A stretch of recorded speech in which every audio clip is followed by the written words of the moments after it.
ડીસા તાલુકાના રામસણ ગામે પ્રચાર કરવા ગયેલ ભાજપના આગેવાનો સામે ક્ષત્રિય સમાજના લોકોએ વિરોધ નોંધાવ્યો।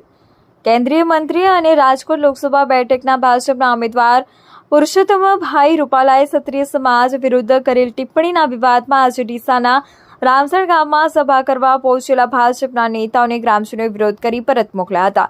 રાજકોટ લોકસભાના ઉમેદવાર પુરુષોત્તમ રૂપાલાએ ક્ષત્રિય સમાજ અંગે કરેલી ટિપ્પણીનો વિવાદ શાંત થવાનું નામ લેતો નથી, ત્યારે રાજ્યભરમાં ક્ષત્રિય રાજપૂત સમાજ દ્વારા સરકાર તેમજ ભારતીય જનતા પાર્ટી સામે રીતસરનો મોરચો માંડ્યો છે। તેમજ પુરુષોત્તમ રૂપાલાની ટિકિટ પરત ખેંચવાની માંગ પર ક્ષત્રિય સમાજ અડગ રહ્યો છે, જેમાં ચૂંટણી નજીક આવતા હવે ભાજપના પ્રચાર સ્વભાવમાં પણ તેના પડઘા પડવા માંડ્યા છે।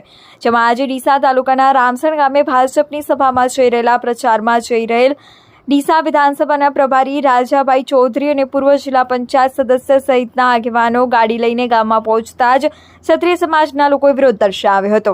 જ્યારે ભાજપના આગેવાનો ગાડી લઈને ગામમાં પહોંચ્યા ત્યારે ટોળું એકત્ર થઈ ગાડી પાછી વાળો રૂપાલાના ઘરે જઈને કરજો મીટિંગ તેમ કહી પરત મોકલી દીધા।